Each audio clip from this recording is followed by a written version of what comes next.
Hey YouTube, Johnny L here. How you guys doing? Hope everyone's doing good. Haven't posted a video in about a week and a half, maybe two. Maybe two. I don't know how long it was. But yeah, I'm still in the mix, man. I'm still struggling with actually, you know what? I got 13 subscribers now. I think that's pretty awesome. It's growing, it's growing. I mean, if you guys like to kick back and chill and talk about certain things, guns and stuff like that, then hey, I'm all for it. That's the reason why I'm doing these videos on my channel. Um, yeah, I've been busy at work, man. Today I'm off. I'm off today and tomorrow. So today I'm just kind of kicking back, relaxing, um, having a nice cold one, and you know, I figured, you know what? Let me post a quick video since I haven't talked to you guys in a while. I hope everyone's doing well. What I have on the table today, it's a few a modification I actually did to my Glock 43X, and I was trying to upload a video and showing you guys on what I did to it, but for whatever reason, my iPad was acting kind of funny. It wasn't uploading my videos, and I'm hoping this one's doing good. I'm still recording off my iPad. But you guys can see, like I told you on the last video I posted, that I got the new ring light. Give you guys a little better picture quality and coloration on the stuff that I'm actually presenting to you guys. It's exactly what I see with my bare eyes. So whatever is it that I'm looking at, you guys are getting the same image. I just wanted to show you guys a few things. I got a couple things on the works. All right, there's a few things that's going on right now. I got my first AR-15.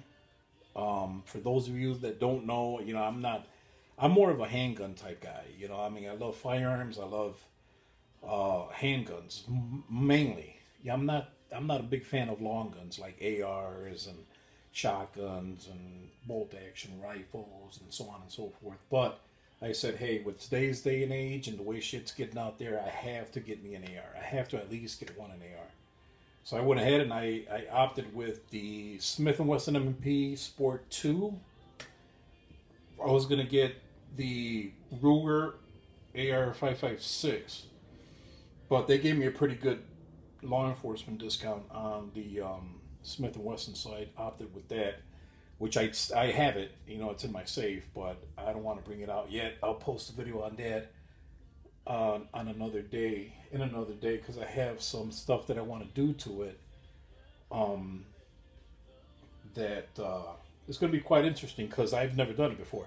Like you guys, if you guys haven't noticed, I'm a huge fan with the whole military coloration, FDE, OD green, the light brown, desert tan, foliage green, army green, all these battlefields green, all these different colorations of military. I'm a huge fan of that, and so I try to tinker with my guns, and if I can, to the extent of like painting them and stuff like that. I posted a video not too long ago of me painting my AR mags. You guys saw it. So yeah, that's in the works. I just ordered a bottle of which I'll do. It's a whole separate video of Duracoat. So I'm gonna try to Duracoat the furniture on my new AR. I'm not gonna go the Magpul way and just buy the furniture because they only have two colors, FDE and OD green, and I want that foliage green, army green type coloration on it. So we'll see how that works out. But anyway, I'll post another video on that on another day when I get the items in. But today I want to talk about a gun that I've been having on my safe for like about 6 years now.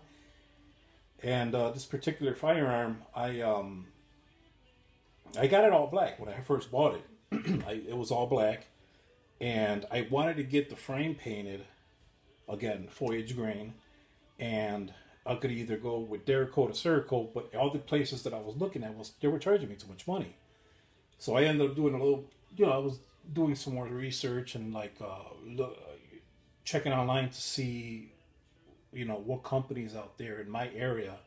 I'm in Illinois, in the Chicagoland area, where they do like paint jobs and stuff like that. So I came across a company that does the coating for garden tools, like shovels, rakes, lawnmowers, snow blowers. I'm sure they do all types of stuff. Yeah, supposedly their paint's pretty durable, and I went over there and I talked to the manager. I'm like, hey, can I see your coloration, your booklet, if you have different colorations on it? He's like, yeah, sure. So he pulled out a book and he was going through all the colors and stuff like that. So I told him, hey, listen, I would like to paint a polymer handgun, the frame of a handgun, but it's polymer, it's not steel. He's like, well, what kind of gun is it? He's like, I told him it was a Glock. He's like, well, hell, I paint all my Glocks with the same stuff that we use. I'm like, oh, really? So we were talking for a while. So he pulled out the color, and I was looking through it, and I found the foliage green. Now this is going back about 5 years ago, guys. This was some time. So the gun that I painted was, I thought it was pretty funny because when I tell people, they're like, "Are you kidding me?" I'm like, "You didn't Cerakote it?" I'm like, "No, this is through that painting company.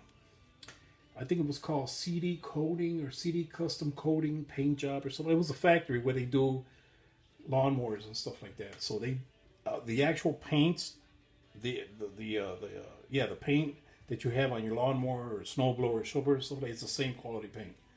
The same paint. So this is my Glock 34. Chambers at 9mm. This is the long slide Glock 34. This is a practical tactical. This is the one that, this is the gun that usually competition shooters use. It's got that long slide. It's a little bit bigger than the Glock 17 in 9mm. This is generation 4. All right. I didn't even have that in frame. I'm sorry, guys. Here you go, right there. This is the Glock 34. So I got it colored that foliage green coloration. So there's no mag. Slide back, you guys can see empty. Nothing in there, empty. Put in safe direction. Safe firearm. So yeah, so I just wanted to do it just to see how it would turn out, and it turned out pretty good. He painted the beaver tail for me, all 3 of them that I had, or 4 of them that came when I bought it, and it came out pretty good. I had this gun for about, I want to say about 5 years. It's the MOS version too.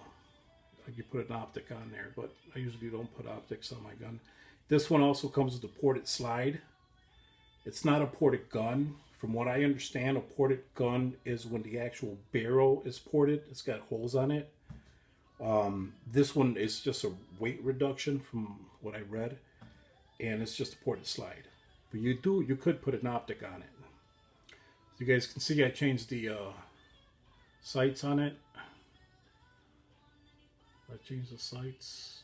It is right there. So took the Glock sights out, and then I added these are not the tailing grips. These are the God, where are they? I know I had bought some that has some extras in here. I forgot. Decal grips. Yeah, decal grips. They're called. And it's just rubberized. Just a rubberized decal grip. So yeah, I thought it was kind of interesting. So like I said, I had this gun for about 5 years. I probably ran maybe about 600-700 rounds through it. In and out of holsters. Still holding up pretty well. Coloration. Still holding up pretty well. And it's that coloration that I like too. So yeah. So that's that. And one of the things I want to show you guys too, when I was doing my Glock 43X video, I was doing the whole Hype Technology furniture. I had the base plate, I had the magazine release, the back plate and everything. And this is my carry gun. So let me go ahead and take this out. Okay.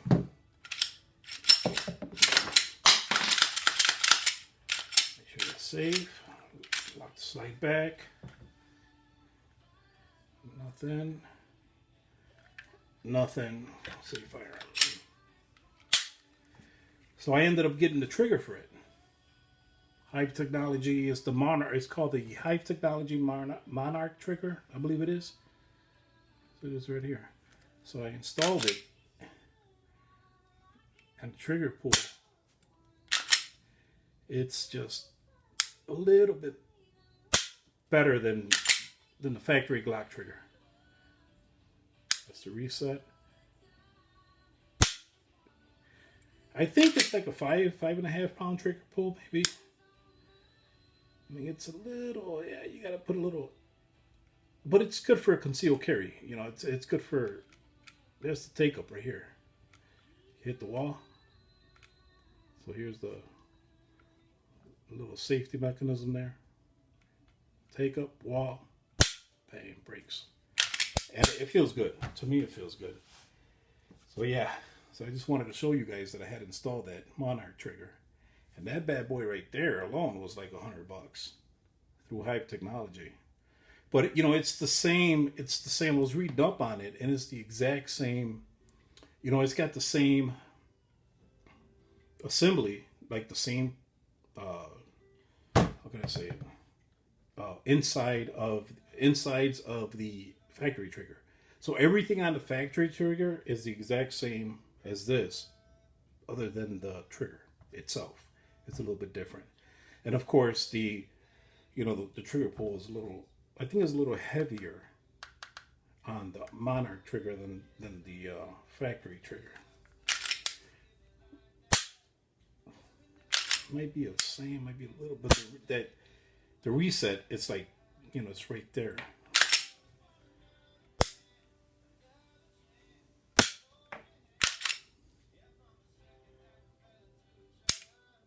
So, you know, I haven't even taken this gun to the range yet. I haven't even shot it yet. I've been so busy.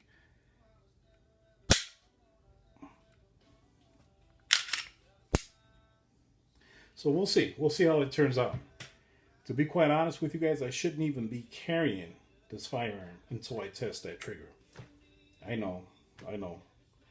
Spank me in the hand. That's a no-no. You always want to practice your stuff. You know, you want to test everything that, any aftermarket triggers, anything that you put on your if you change anything factory on your firearms, you always want to test run it before you even start carrying it. I know that. I should know better, but I said, hey, you know what? Trigger goes back. I'm assuming it'll go bang. Let's just hope I don't have to use it for a self-defense situation.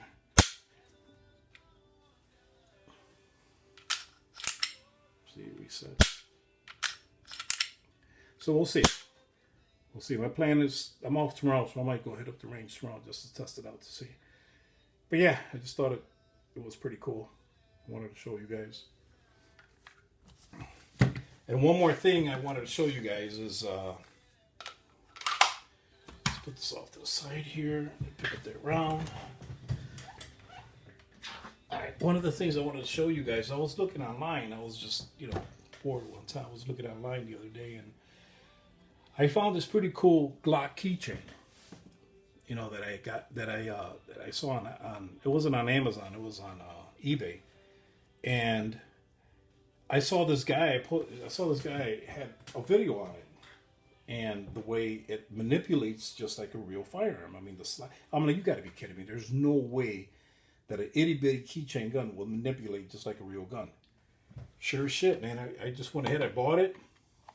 It was like $20. It came on the little Glock box, you know, which looks pretty cool. All right. A little keychain. Check this out. The slide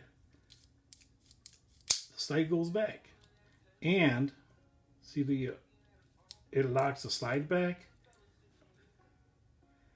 All right, it's got the little takedown levers there on each side. I thought this was awesome. Brings the slide floor. It even pulls the trigger. Look, you heard that? That is so cool. And then it has a magazine release. Magazine pops out. I thought this was pretty cool. I'm like, wow, this is pretty awesome. Just a little something I could just throw on my workbench here. So I went ahead and I put a nail up here on the wall, and I'm just going to hang it off of that. It's pretty cool. I actually bought, this is the second one I bought. And I'll tell you the story behind this. You know, I saw it. I'm like, hey, let me go ahead and buy it. I bought it, and I tried to take the slide apart, you know, I rack the slide back, pull the trigger, just like it manipulates just like a regular Glock. Put the slide levers down, brought the slide forward, and the spring just went flying everywhere. I mean, the inside of this little slide is just like the real thing. So I'm looking everywhere for it. Me and my little boy were looking all over for it. So finally, I find it. I try to put it back together. I try to put the slide back onto the frame, and I ended up, you know, breaking this little back plate. I have it right here, actually. See, I ended up breaking a little back plate right here.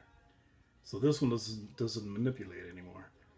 So what I ended up doing, I was like, you know what? I need to get me another one. I'm like, I'm not going to take it apart. But when I took this one apart, the barrel comes out. It's got the spring. It's got the recoil spring.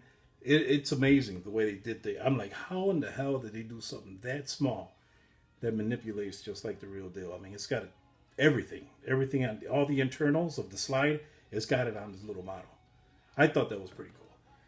But I broke it. So I ended up buying another one because I wanted one. And I threw this one on my little vest carrier that I have here. I don't know if you guys can see that in here. I'll show you. You see the slide went back on it.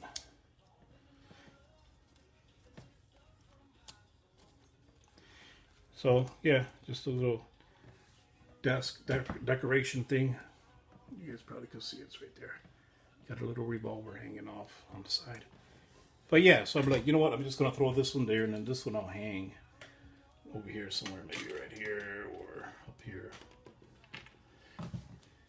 So yeah, I thought that was pretty cool. And it came, what killed me was it came with an actual Glock box. I think it's not an actual Glock box, but I mean, it's pretty damn near close to it.